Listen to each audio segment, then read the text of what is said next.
fellow assassins, to another episode of the Dark Assassins Podcast, the show that dives deep into not just technology, but the concepts, software, and procedures behind it all, and explains it so simply that even your grandma can understand it.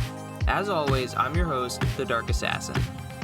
So, welcome back to another weekend, my fellow assassins. As always, I hope you had a good week and are getting ready to enjoy the weekend. I'm glad that you decided to spend some of your weekend with me, or if this is sometime in the middle of next week, or sometime down into the future, I'm still glad that you decided to spend some time with the fellow assassins here at the Dark Assassins Podcast. Now, this episode isn't really going to necessarily be specific topics, but more like in, software development, home labbing, that kind of thing. Like we're not going to go into multi-processing, multi-threading, equipment for your home lab, things to run in your home lab, that kind of stuff. This is going to kind of be more of a broad scoping episode about should you actually be a software developer? I mean, I talk a lot on this podcast of how much I enjoy being a software developer, and I think it's great, and how everyone should be one. But should you actually? I mean, there's definitely, like any, profession, there's obviously pros and cons. So in this episode, we're going to kind of dive into that, and I'm basically kind of going to give you my thoughts on that after.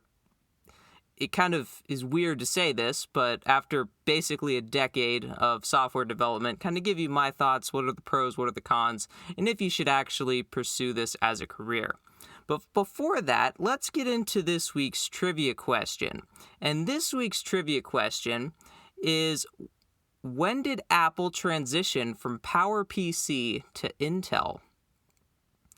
So when did Apple transition their Mac lineup specifically from PowerPC to Intel processors? That is your trivia question for the week. And also, speaking of transitions, isn't it kind of... I'll notice this super smooth transition, by the way. Has anyone noticed how, ever since, ChatGPT, kind of came onto the scenes, it seems like every day and every week and... Yeah, I guess basically, all the time there's some news story about how AI is being integrated into this, that, and the other thing. It's kind of crazy how literally within the span of, when did ChatGPT first break onto the scene? November, I think, something like that. So, within the course of a few months, AI is just kind of exploded everywhere. And one thing that is actually kind of interesting is the fact that if you have any kind of GPU from the past, I don't know, 5-ish, 6 years or something that has around 8-ish gigs of video memory, you can basically run some of these models that are being used in your at your house, in your home lab, which is kind of crazy. I saw Craft Computing did a video this week on basically running your own Stable Diffusion. I think that's what it's called. Basically an AI-generated art image thing, and it was pretty cool. And I don't really have much GPU hardware to work with. That's one thing that my home lab lacks. But what is really cool is you can download pre-trained models, so you don't have to do any of the training yourself, but then you could also take one of the models that's already pre-trained and you can add your own data, add your own images and create a new model with your new images or whatever. So say you wanted it to generate images of you, you could upload images of yourself to this model, which, by the way, is hosted at your house. So you don't have to worry about it going to the spooky, scary cloud. And then you can have, this AI model generate images of you, doing, crazy things. Obviously, it's going to depend on the quality of your images, basically how many you have, quantity, quality, and also like different angles of your face and different lighting situations. So obviously your results are going to vary, but I thought it's definitely really cool that if you have, a semi-modern GPU, you can basically run some of these models at your house for fun and not have to worry about any kind of accounts or worry about your personal data being harvested or any of that nonsense. Now, speaking of personal data and all that stuff and how to protect it, let's get into this week's cybersecurity tip.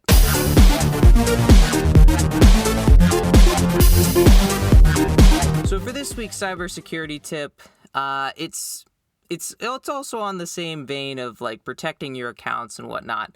So this week's cybersecurity tip is wherever possible, you should always be enabling either two-factor or some kind of multi-factor authentication. And specifically, if you can, use a dedicated authenticator app, something like Duo or Okta Verify, or I think Google Authenticator is another one. There's plenty of them out there. But I would recommend using a dedicated authenticator app or some kind of like RSA token key thing or a YubiKey or some other like device that isn't SMS. Now, if SMS is all that's offered and that's all you can do, I mean, that's better than nothing, and you should definitely take advantage of that. But if you can, I would personally stay away from SMS for a few reasons. One of them being that SMS isn't encrypted, so anyone that could intercept your SMS codes coming through the airwaves would be able to see them. Now, in all honesty, the likelihood of a man in the middle, some hacker getting your password, which you should have strong passwords anyway, getting your password and somehow managing to intercept your SMS message, granted that is very, very low, but if they did, the SMS message wouldn't be encrypted, so they would be able to have the code. Another reason, kind of in that same vein, is if you ever lose your phone number gets stolen, or for whatever reason you get a new number, you kind of lose access to your SMS. So if you're in the case where your number gets stolen, whoever steals your phone number now has access to all of your SMS codes that get sent to you. So that's obviously not good. And if you get a new number, then until you go through the process of going into all of your apps and changing your settings to be your new phone number, it's going to go to the old one. So that's obviously not good. And then obviously if you lose your number somehow, then you're not going to be able to get your SMS messages for verification. And the kind of, I guess, the final reason that I want to touch on is the fact that you kind of have to have reception to do SMS. Now, granted, most places you're going to be, you probably have reception because in most cases, if you're logging into an account, most likely you have some kind of internet access of some kind and therefore would be able to receive SMS. But if for whatever reason you're kind of working in an offline situation and you don't have internet access for whatever reason, you're not going to get your two-factor code because you can't get SMS. Whereas if you have a dedicated app or you have like a YubiKey or an RSA token or something like that, that can work offline and you don't have to worry about having any kind of connection. So if you can, use an authenticator app and definitely be using some kind of two-factor or multi-factor authentication to make sure you keep all of your accounts secure.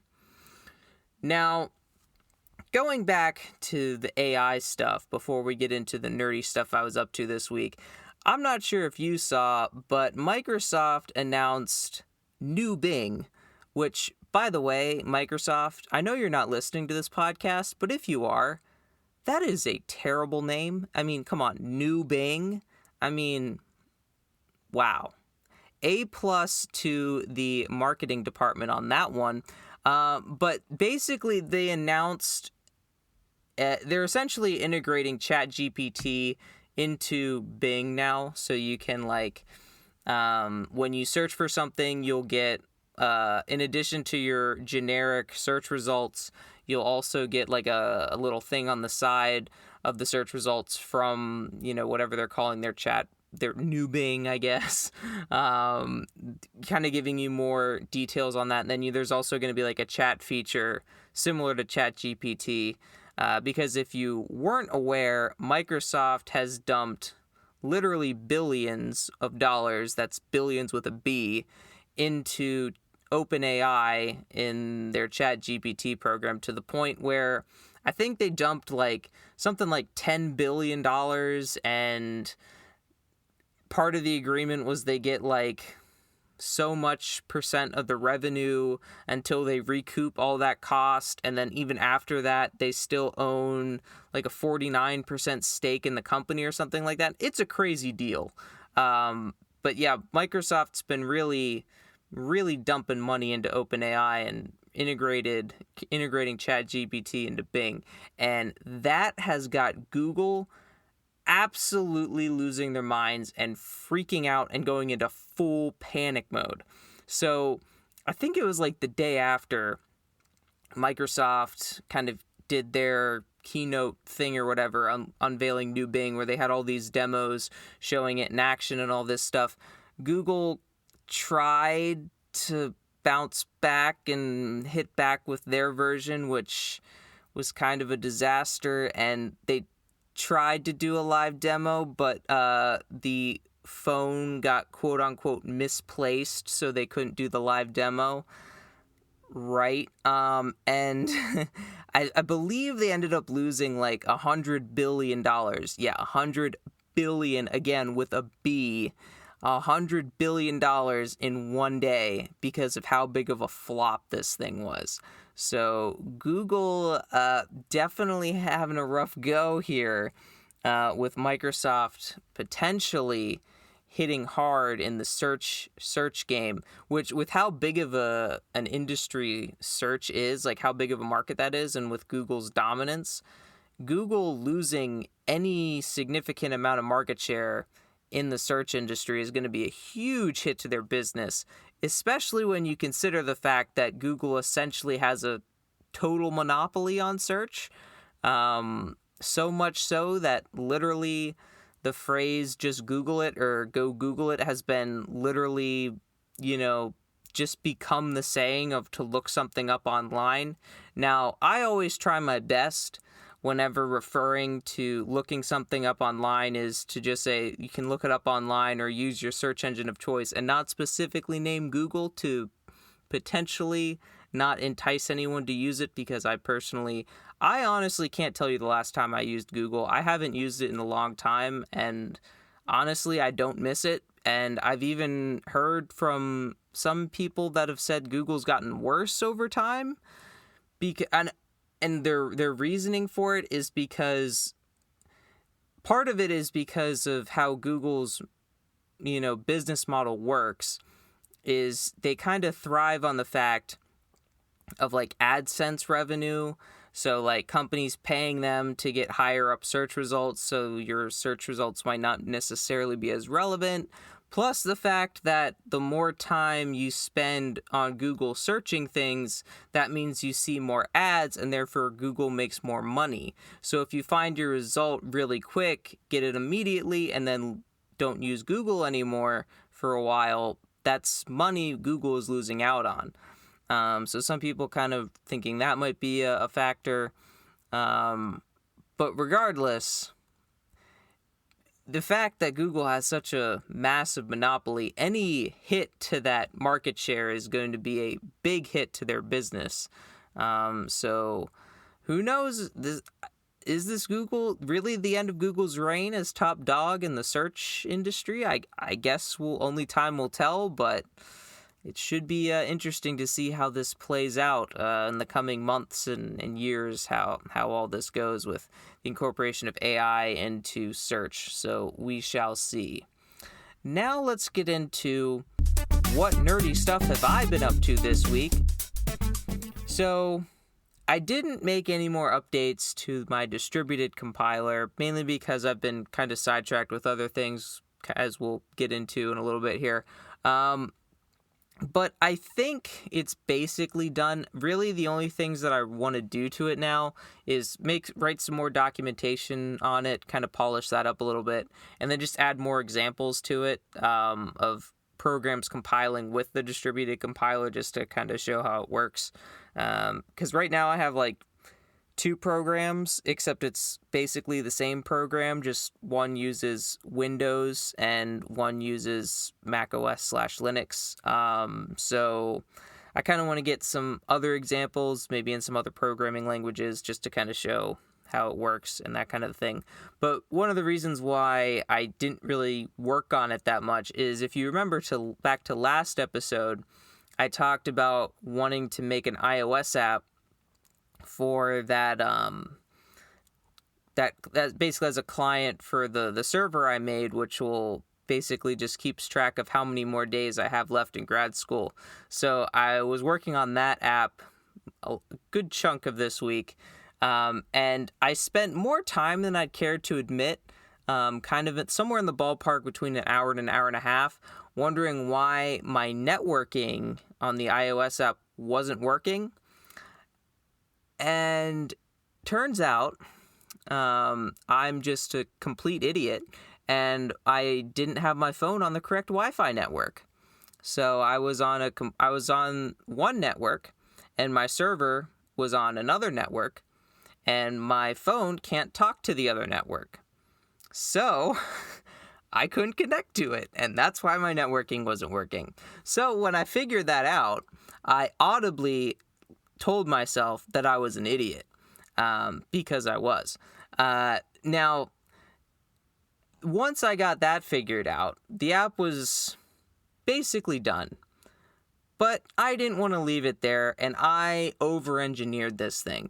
So what I then decided to do was overcomplicate things and added core data into the iOS app. So basically what this allows me to do is, if I close out of the app or I don't have connection to the server, it'll just display the last time, it's the last known time. So like basically the last time it checked in with the server.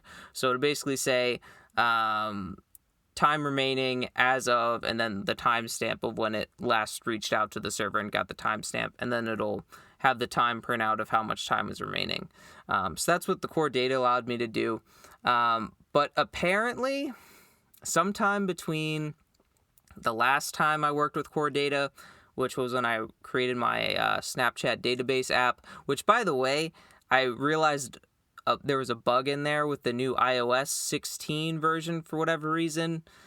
It was working fine before, and then Apple changed some stuff, and then it kind of broke, so I had to make a change because... going on a tangent here, So basically, if you've never used the Snapchat database, which I guarantee almost no one has, because it's not on the App Store, and two, it's on my GitHub, which not a lot of people get. Which, by the way, it is my most forked project, which isn't saying much because it's my only forked project, but it has 2 forks on it, which is kind of cool. But for whatever reason, it was working fine. So like when you would add like new chats to the database, you could like view them all in a list, and they'd be sorted from most recent at the top to oldest at the bottom.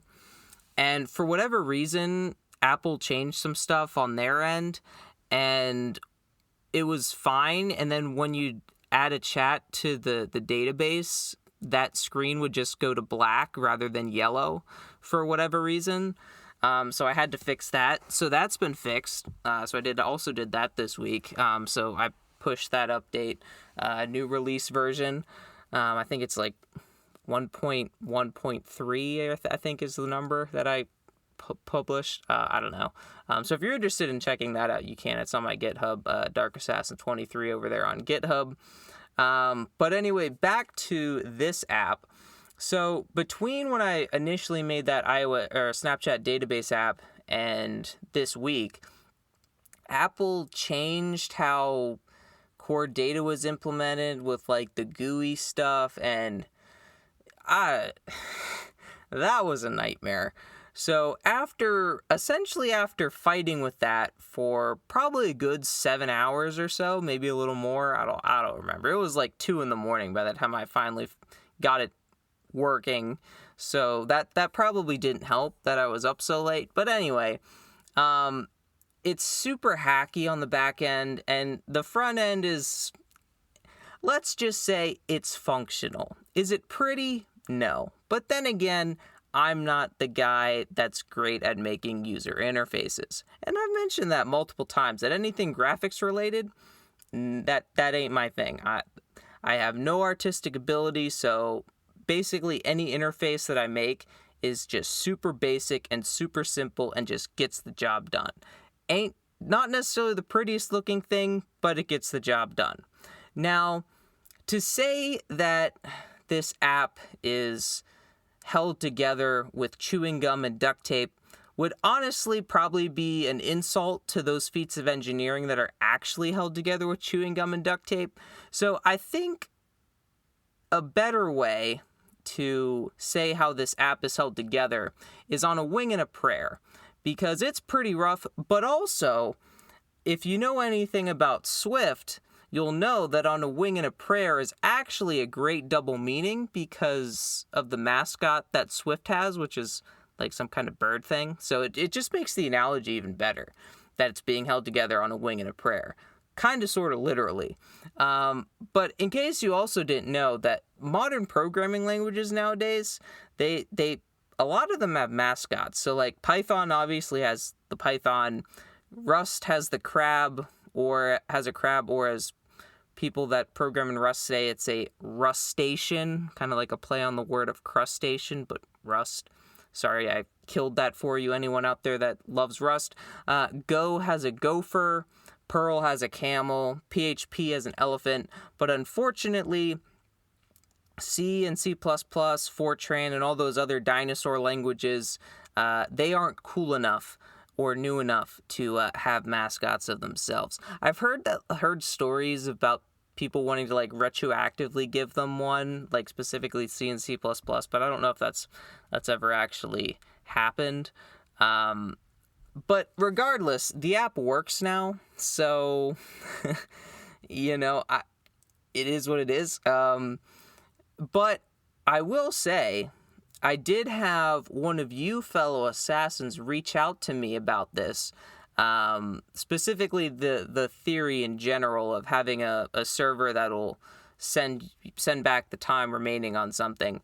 And they mentioned that it could be a good idea to basically convert this server client thing and just kind of make it a universal, just mark it as like a universal countdown timer thing, which now that I think about it, it's actually a pretty great idea, and honestly wouldn't take that much effort on my part to make it a universal thing, because as it stands right now, literally all I'd have to do is change my server to read in a config file rather than hard code values in there, which is how it currently is. So I could literally just have it read in a config file, and it would have, whatever time that you want, and then it could just spit out, the time remaining that way.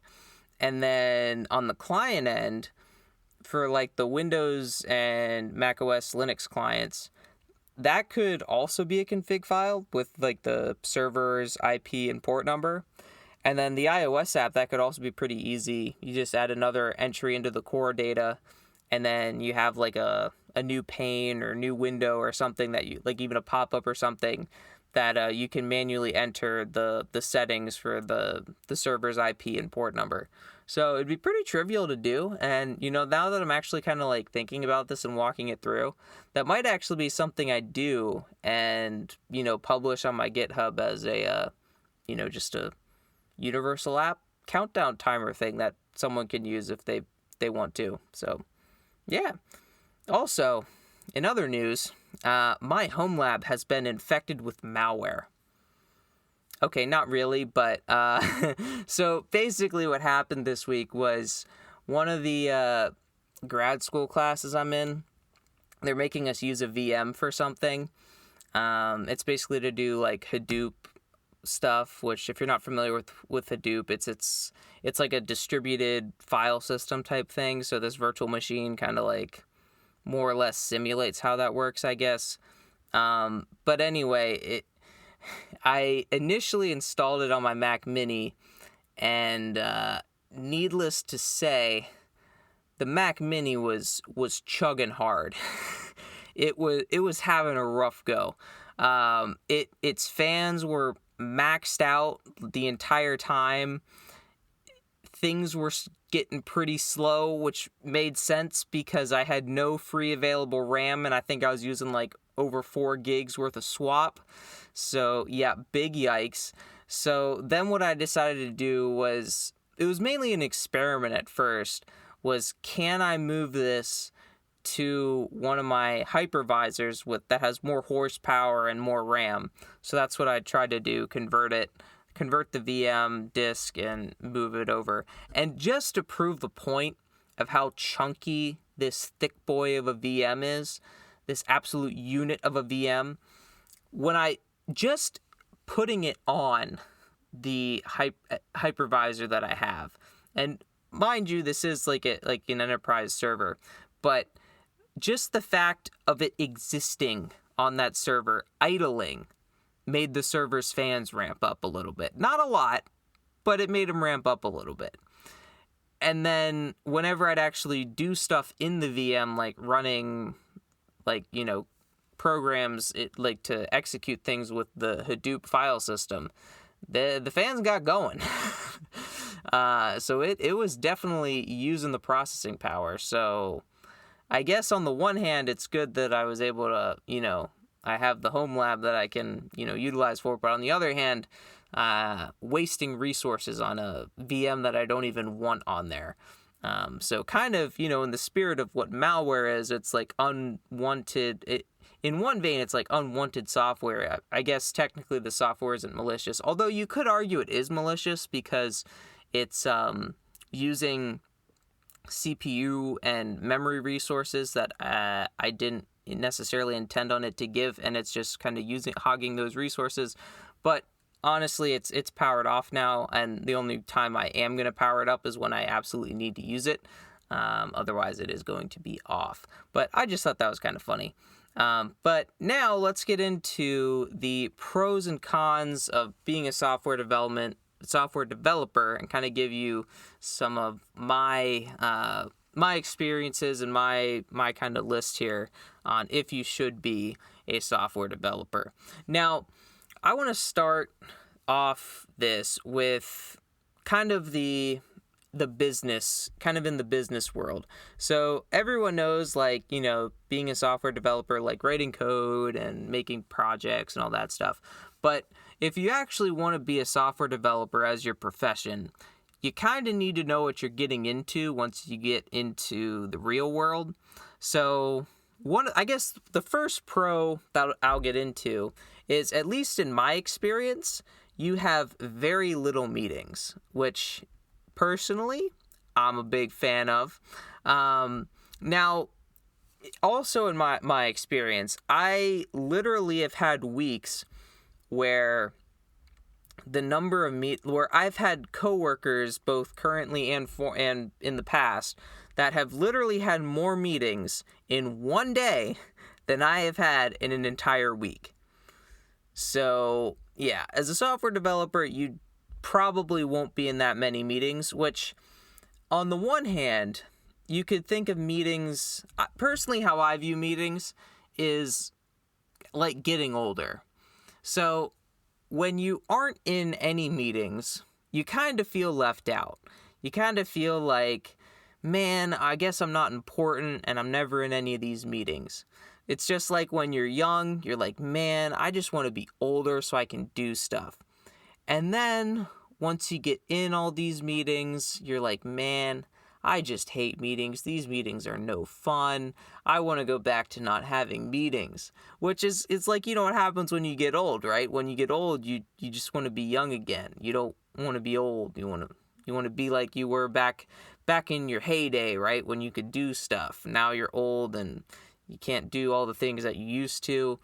But I mean, from the software developer perspective, if you think about it, if you're stuck in meetings all day, who's going to write the code? Because your job is literally to write code. So if you're in meetings all day, that takes away from your time that you can actually, be doing your job. So another thing that I've kind of noticed is, days where I don't have any meetings and I'm like, man, I really kind of, missing out not having any meetings. And then I'll have a day where I say a lot, but compared to other people, it really honestly isn't that many. But when I have more meetings in a day, I realize how unproductive I was that day, in the sense of like, I really didn't get to write much code at all. So, but I mean, let's take a step back here. So if you think about it, if you keep the software developers from writing the code, who's gonna write the code? Because it sure as heck ain't going to be the marketing department, not going to be sales, and definitely ain't going to be HR. So if no one writes the code, then there's nothing to market, and there's nothing to sell, and you don't have a business anymore.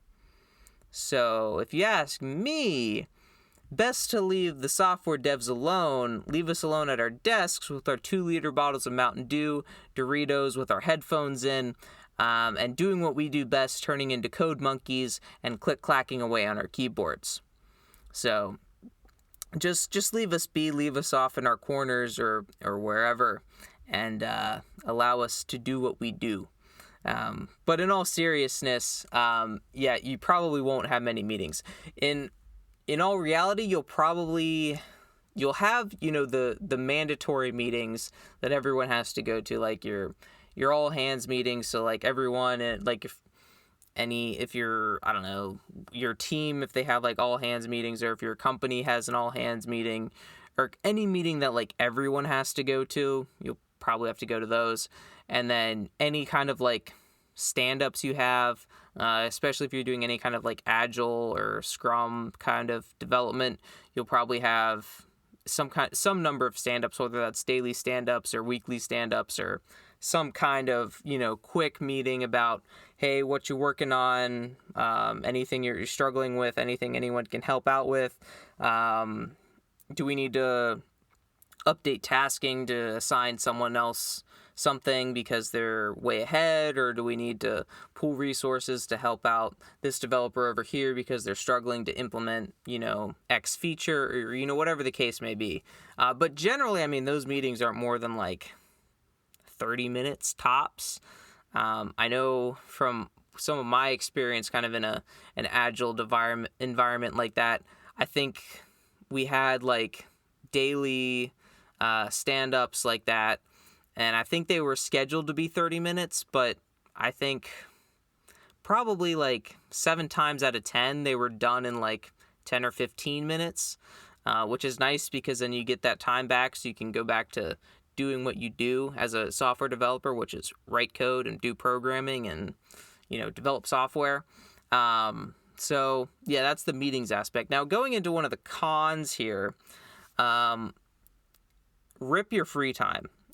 You probably won't have much, because any software developer worth their salt has personal programming projects, and usually a lot of them. Now, if you're asking yourself, and I mean, you've heard me mention a lot on this podcast of how many personal projects I'm working on and how many personal projects I've completely neglected because I found another shiny new personal project that I wanted to work on and completely ignored all my other ones. So you might be asking yourself, how many personal projects should I have? Which, that's actually a pretty terrible question because it's really hard to say and give an exact number on how many you should have, because it's kind of hard to quantify how many you have, since sometimes you might be like super in, to one field, one thing, and one personal project. But other times you'll kind of be branching out all over the place and doing all kinds of different projects. But my personal recommendation is if you don't need to hire your own personal dev team to help you keep up with all your personal projects so they don't go neglected, you probably don't have enough of them. And to quote Matthew McConaughey here, if you don't have enough personal projects to the point where you need a personal development team just to keep up with them. I gotta pump those numbers up. Those are rookie numbers in this racket. Yeah, so kind of rookie numbers, you got to get them up. You got to come up with some more projects. Now, the other reason I say this is because you won't have free time because, one, if you have a job, there's 40 hours of your week gone, 8 hours a day, and that's assuming you're not staying late, working overtime on projects because, kind of going off on a little tangent here, there are many times as a software developer where you will be working on code and you can't figure something out and you just want to figure it out because until you figure it out, you're not going to be satisfied. So this will often lead you to working well past when you were supposed to get off work, which if you're a salaried employee, it doesn't matter.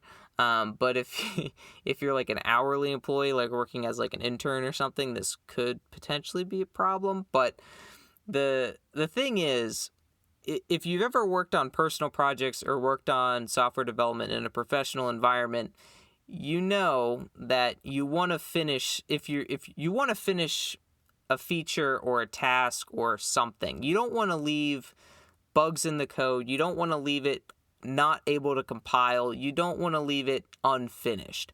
You want to finish what you were working on. So this could often, especially if you're trying to implement something near the end of the day, which is generally not a good idea if you want to leave work on time. Often you'll end up staying late and working later until you can figure that feature out. Not because you have to stay late, but just because you want to stay late, because if you don't figure it out, you're going to be thinking about it for the rest of the day and rest of the evening until you can get back in the next morning and work on it. Now, sometimes you might run into the thing where, you go home and then you'll be like cooking dinner or, taking a shower, getting ready for bed or, whatever the case may be. And then the solution will hit you and then you'll be mad at yourself because the idea hit you, but you can't implement it because your computer's back at the office and you can't do anything. So that's always kind of aggravating. But back to the free time aspect. So you have that aspect that you might be working late. So but you also have a job. And then, as we already established, you should have personal projects. So you have personal projects you want to work on. And then, God forbid that you're an idiot or, well, I guess not an idiot, but say you're doing grad school because you hate yourself, or like me, just kidding. Or, you're, trying to support yourself with this part-time job while you do undergrad full-time, or, whatever the case may be, you're doing school. School's going to suck a ton of time out of your life. And then on top of that, if you want to have a social life, which I guess actually we can scratch that last one because we're software developers here and we all know software developers don't have social lives.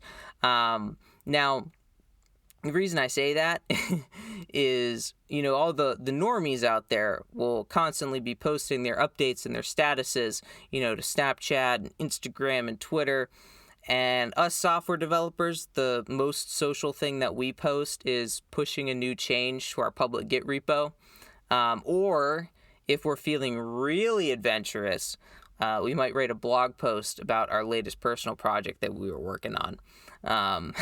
But also, like I said, if you're working on personal projects in your free time, you don't really have time for a social life because you have personal projects you want to work on. So you have so much stuff going on in your life that it's hard to find time just to, sit back, relax, and just be dumb, I guess is kind of what what I'm thinking about. Like, and when I say be dumb, I mean just, sit back, relax on the couch, doing nothing and watching like mind-numbing content, whether that's like a funny movie or TV show or something that doesn't require any kind of mental engagement really at all, and just kind of enjoying yourself, which I have wanted to play video games, but because I don't have any free time because, working, grad school, personal projects, I really haven't played any video games since I got back from vacationing, around the holidays. So that's been, over a month at this point. So that's kind of a bummer because I do enjoy video games. I enjoy playing video games, but when you have all these other things going on in your life, you don't really have free time to enjoy that stuff. So that could be a potential con to why you wouldn't want to be a software developer, because free time might not exist anymore. Which is in contrast, I guess, to if like you're a marketing person or like in sales or HR, since it's not like, at least to my understanding, it's not like when you're done doing your sales call. Well, I guess maybe sales you might, but that would just be working overtime. But like as far as like marketing or HR, it's not like you're going home and, doing more marketing or HR fun stuff in your free time. I don't think.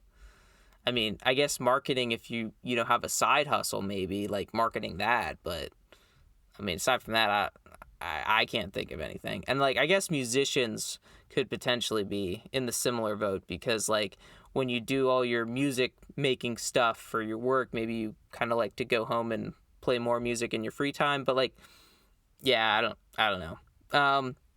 Let's get into some other pros though.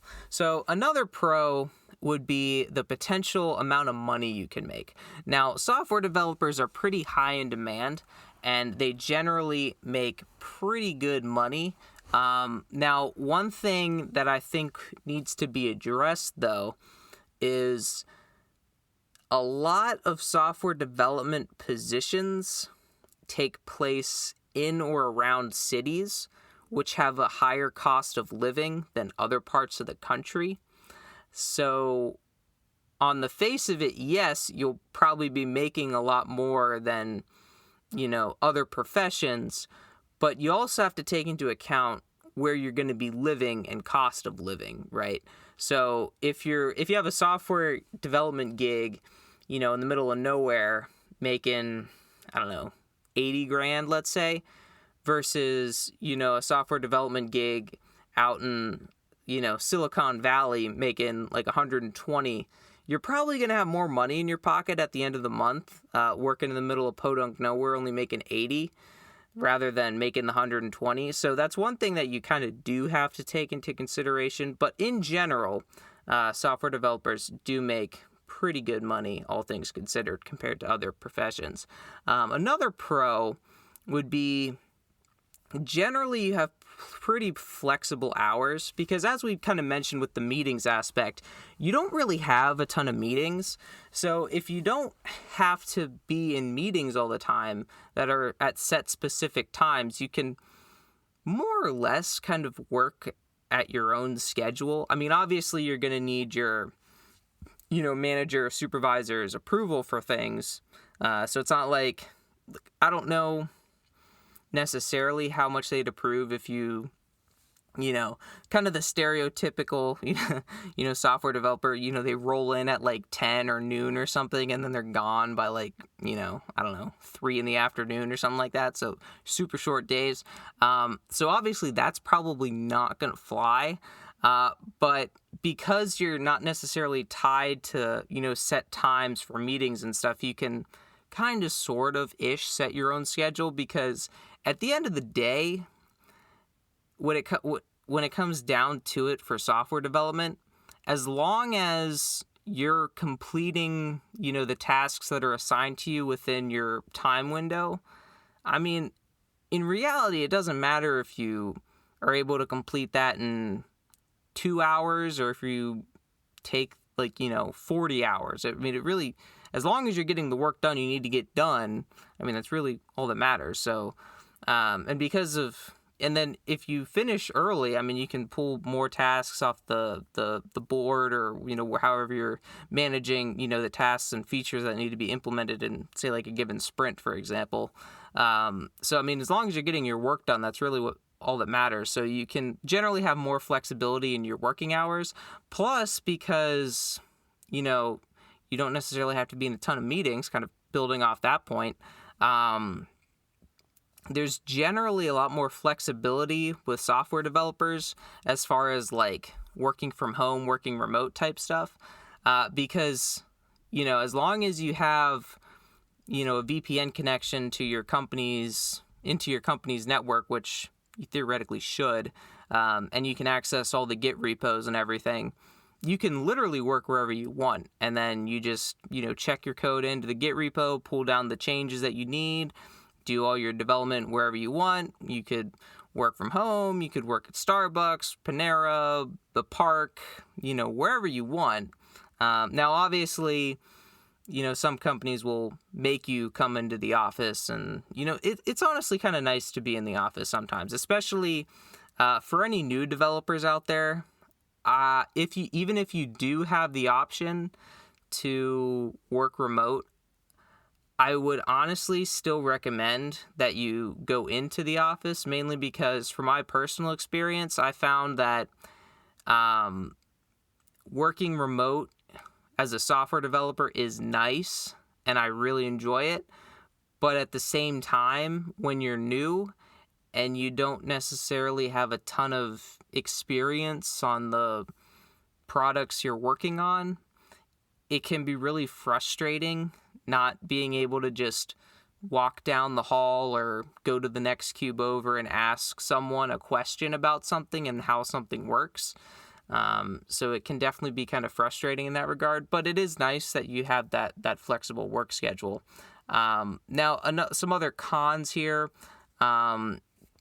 We kind of talked about some of them. The whole work-life balance can be an issue. Potentially high stress depending on how many developers are on your team and what your deadlines are.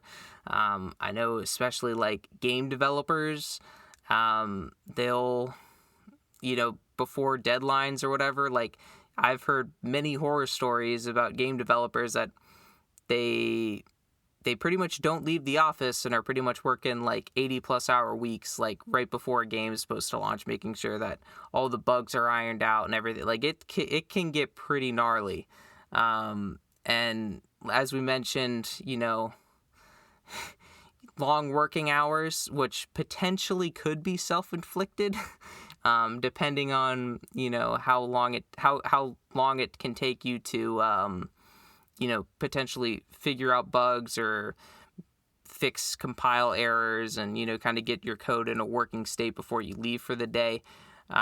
So potentially long hours. But going back to some other pros, though, software development is generally at the cutting edge, unless you work for the government, but that's just because the government's slow at anything technology related. I mean, look at Congress. But that's neither here nor there. Generally, though, software development is on the cutting edge of technology, the latest and greatest, which is definitely nice if you're into technology for sure. Some other pros is, if you have a problem, you can come up with a solution for it, right? Like if you have something in your life like that isn't optimized and you want a tool to do something for you to make your life easier, you can build that tool. If you have the knowledge as a software developer, you can write a tool to do literally whatever you want to, automate tasks for yourself to, in my case, one thing that I wanted to do was I wanted a tool that can help me better manage SSH connections, because initially made the tool before I, got super into the home lab stuff, but especially now, like it's kind of overwhelming to have that many different SSH connections. So just to have a tool to manage all of that, and I mean, so what did I do? I wrote a tool to do that, right? So that's kind of where, like, I guess the personal projects come into it. But the cool thing about, being a software developer in that regard is if there's a problem that needs to be solved on a computer or on the internet or on your phone or literally anything in the computer sphere, I guess, if you will, if there's a problem or something that you think should be fixed or made better, if you're a software developer, you can literally make that happen. And what's even better about that is, depending on what solution you're solving with your software, you could literally jumpstart your own career doing that, and you could potentially, make your own business, doing that, make your own small business, with this one software product that you make, and, really cash in on it and be set for life. Now, granted, the chances of that happening probably aren't necessarily super high, but I mean, it is a possibility if you come up with, the next great idea. Like, I can almost guarantee, I bet you that, back in the day, like, when Mark Zuckerberg, was making Facebook, right? Like, I kind of doubt that, he thought that it was, if you asked him if he thought that, he would be, the CEO of a multi-billion-dollar company and essentially be a dominant force in the internet and, in the world, back when he first created, Facebook in college, I don't know, it is Mark Zuckerberg, but I would think that he probably wouldn't have foreseen that he'd be where he is today. And there's a lot of other, like, tech startup things like that, where if you ask them, X years ago, if they thought they would be where they were today, they would say no. So don't let that stand in your way, obviously. But it is definitely something, to keep in mind, that if you come up with an idea as a software developer to solve a problem, you could potentially make a career out of that and live pretty nicely because of it. So yeah, those are some of the pros and cons that I kind of came up with, through my almost 10 years experience as a software developer. But I think the biggest takeaway that you have to consider is the potential free time and, long hours that you might have to be putting in. Is that worth, the potentially higher pay? And on the other hand, you do have some more flexibility potentially with your work schedule, but, you might have to work longer and you might not really have free time because you get sucked up in your own projects, and, it is what it is. But another thing, I guess, that's kind of sort of unrelated, just kind of a fun thing, is if you become a software developer, you become multilingual very quickly. Now, a lot of people don't recognize you as multilingual because, for whatever reason, they don't view computer programming languages as real languages, which, in my opinion, with how dominant computers are and how high in demand software developers are, you kind of need to know computer programming languages to be able to, write software to tell computers what to do. So for any colleges and universities out there, I would recommend, I wish that you would make any kind of computer science classes where you learn programming languages count towards any kind of language requirements, because you essentially are learning a language. Granted, you're learning a computer language, but, with how, crucial software is, to our modern day, we need people that know computer languages and are really good at them. Because I have seen, in my career as a software developer, I have seen some pretty terrible looking code, both syntactically and just, functionally how it works, it's pretty bad. Now, granted, I have written some pretty terrible code in my day. As we mentioned earlier in the podcast, that the iOS app I made was super hacked together, and I'm not exactly super proud of it. But also, I have written some code for that one college class last semester. That was literally some of the most disgusting code I ever wrote, and I'm quite honestly ashamed that I had to write it. But, all that to be said, do I still think that everyone should be a software developer? Obviously not, because, some people, sometimes, as good as you can explain things to, some people, while they can understand like some of the high level concepts, some people just aren't cut out to be software developers at the end of the day. Just like I am not cut out to be a